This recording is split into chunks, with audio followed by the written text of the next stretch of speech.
আশেপাশে লায়লা বানাই তো কেন? না বলবো না। বলো বাবাজি। না বলবো না। আমার হোগা মারা শেষ।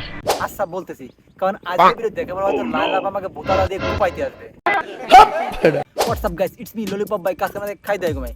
যাই হোক, আপনারা জীবনে অনেক আয়রন ম্যান, স্পাইডারম্যান, রাবারম্যান এবং ফায়ারম্যান দেখছেন, কিন্তু আজকে আমি আপনাদের দেখাবো দুধ ম্যান।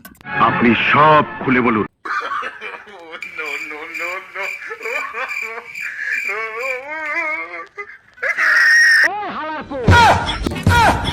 আপনি সব খুলে বলুন। ঠিক আছে কাকা, আমি সব খুলে বলছি। ভিডিওটা না টেনে ধীরে ধীরে শেষ পর্যন্ত দেখতে হবে, দেখবে সব ক্লিয়ার হয়ে। কিছুদিন আগে আমাদের লায়লা পাতার ছেলেকে তুকুনা মানে মামুনকে দর্শন করে যে জেলে ভরে দিয়েছিল তাকে ডিসিপ্লিন শেখানোর জন্য। কি কষ্ট? ডিপজল ভাই আমি ঠিকই বলেছি, দেখবেন নাকি এক ঝলক? এই কুদ্দুস, ভিডিওটা প্লে করো তো। কোন জায়গায় বেতা গো বান্ধবী ললিতা, তোর কোন জায়গায় বেতা গো?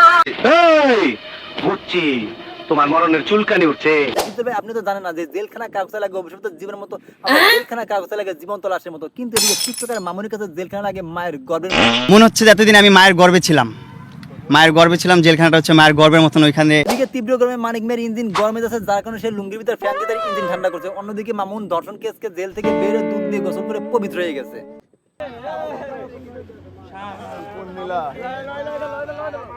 বাইরে আমরা টাকা জন্য দুধ কিনে খাইতে পাইতেছে না, অথচ মামুন হাজার কোটি পাপ করে সেই পাপ দুধ দিয়ে গোসল করে ধুয়ে ফেলতেছে। বুঝলাম না মামুন এত দুধ পাইলো কোথা? তার কি দুধের ফ্যাক্টরি আছে নাকি অন্য কোনো ফ্যাক্টরি থেকে আনছে? আপনারা যেটা ভাবছেন আনছে। হ্যাঁ কাকু, ধমক দিতে শুধু আমার মুখ বন্ধ করতে পারবেন, কিন্তু পাবলিকের মুখ কি করে বন্ধ করবেন? ঠিক বলেছো।